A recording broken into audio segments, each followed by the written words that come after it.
there lived a poor widow named Margaret Hale. Life had not been kind to her. Her husband had died years earlier, leaving her alone with 3 young daughters and nothing but a crumbling house and the mercy of the villagers. If not for the kindness of neighbors who shared bread and grain, the family would not have survived their hardest winters.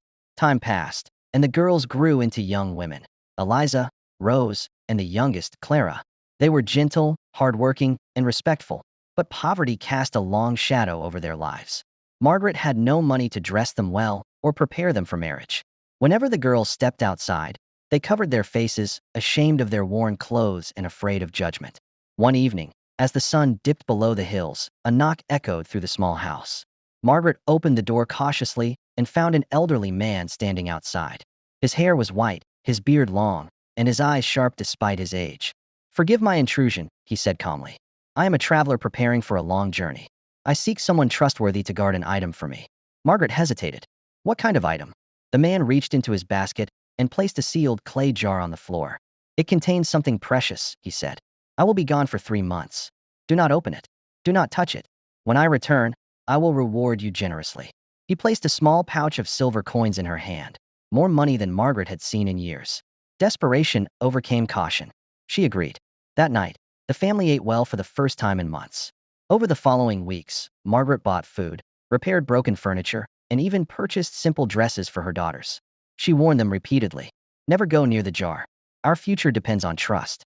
The jar was hidden in the cellar, dark and cool. For a time, all was well. But curiosity is a quiet poison. One afternoon, when Margaret went to the market, Eliza and Rose crept into the cellar. Clara begged them to stop, fear trembling in her voice. "If Mother promised, we must obey," she said. They ignored her. They lifted the lid just enough to peer inside. The scent was sweet and warm. Inside was thick, golden honey, glowing softly in the candlelight. Just a taste, they told themselves. One taste became many. Day after day, they returned, dipping their fingers into the jar. Clara refused to join them and warned them again, but they silenced her with threats. Soon, something strange began to happen. Eliza and Rose grew more beautiful with each passing day. Their skin glowed, their hair shone like silk, and their eyes sparkled unnaturally. Margaret noticed the change and felt uneasy, but the girls dismissed her concerns. Then, one night, the old man returned. Margaret rushed to the cellar and froze. The jar was empty. Terror filled her chest. When she confessed, the man's calm mask shattered. His voice darkened, and his eyes burned with anger. "That jar contained a rare elixir," he said. "It took years to create. You owe me 5,000 gold coins." Margaret collapsed to her knees. "I could never repay that. Take me as your servant. Spare my daughters." Before he could answer, Eliza stepped forward and admitted the truth. The man stared at her and smiled. Never had he seen such beauty. "A compromise," he said slowly. "Your eldest daughter will come with me. She will work to repay the debt." With no choice, Margaret agreed. Eliza left with him that night. 2 months later, the man returned. "Eliza has disobeyed me," he said coldly. "Now I will take Rose." Margaret begged. Rose wept, but fear won again. Finally, when the man returned a third time, he demanded Clara. He studied her carefully and frowned. "You never tasted the honey," he said. "No," Clara answered. "I was warned." For the first time, the man seemed displeased. "Good," he muttered. "You may be useful." That night, Clara followed him to a vast, decaying mansion beyond the city walls. Inside, she discovered the truth. Hidden beneath the mansion was a labyrinth. In its depths, Clara found her sisters, aged, weak, and barely alive. Their youth had been drained by a monstrous being, a shape-shifting witch, half beautiful, half rotten, feeding on stolen vitality. The honey had never been food. It was bait. Clara realized the old man was not alone. He served the creature, crafting spells to sustain her hunger. Using her wit, Clara waited until nightfall. She freed a starving black cat she found trapped in the corridors and followed it through hidden passages.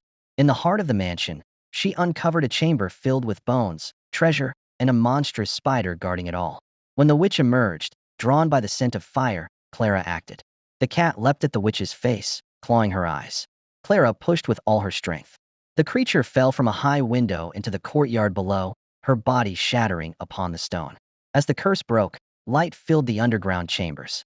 Eliza and Rose slowly regained their youth, their strength returning like breath after drowning.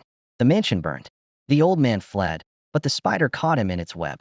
Clara escaped with her sisters and a young prisoner they found below, a nobleman named Adrian Vale, heir to the throne, who had been captured by the witch for refusing her twisted affection. At dawn, they returned home. Margaret fell to her knees, weeping with joy as she embraced her daughters. In time, Adrian returned to his kingdom, the curse lifted. He never forgot the girl who saved him. And as for Clara, she was remembered not for beauty, but for courage, wisdom, and a promise kept. Peace did not return as quickly as Margaret and her daughters had hoped. For weeks after their escape, the small house at the edge of the valley felt warmer, safer. Eliza and Rose slowly regained their strength. Those strange dreams haunted their sleep, dreams of mirrors, whispers, and a golden glow that faded at dawn. Clara watched over them in silence, knowing that magic, once awakened, rarely vanished without consequence. One stormy night, as thunder shook the hills, Clara noticed something strange. The black cat, who had followed them home and never left their side, stood frozen near the door, its fur bristling, its eyes fixed on the darkness outside. Someone was watching the house. The next morning, villagers spoke of unsettling signs. Crops withered overnight. Wells turned bitter. Shadows lingered where no light should fall. Clara felt a chill crawl through her chest. This was no coincidence.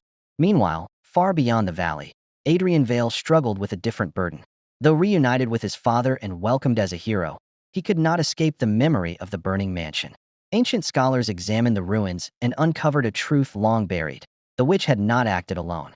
She had been bound to an ancient order of alchemists who believed youth and beauty were powers meant only for the chosen. And one of them had survived. Back in the valley, Margaret fell ill without warning. Her strength faded rapidly, as if something unseen was draining her life. Eliza and Rose panicked, blaming themselves for ever tasting the honey. Clara, however, noticed a faint symbol carved into the doorframe, a mark she had seen once before, etched into the witch's chamber. That night, the wind carried a voice. The debt is not paid. Clara understood then. The curse had changed form. It no longer sought beauty, it sought balance. Someone had to confront the source, or everything they loved would rot from within. Without hesitation, Clara sent word to Adrian. He arrived days later, not as a prince, but as a man ready to face the darkness he had escaped. Together, they followed the trail of corruption into the northern ruins, where broken towers pierced the sky like bones. There, beneath the stone, they found a circle of mirrors surrounding a single object, a cracked clay jar, identical to the first. But this time it was empty. As the mirrors began to glow, Clara stepped forward, her voice steady. No more bargains. No more stolen lives. She shattered the jar. Light erupted, the mirrors cracked, and the whispering ceased. When they returned home, Margaret's color had returned. The land healed slowly, and the shadows never came again. Some magic destroys, but some courage ends it forever. Don't forget to subscribe and like to continue publishing more stories.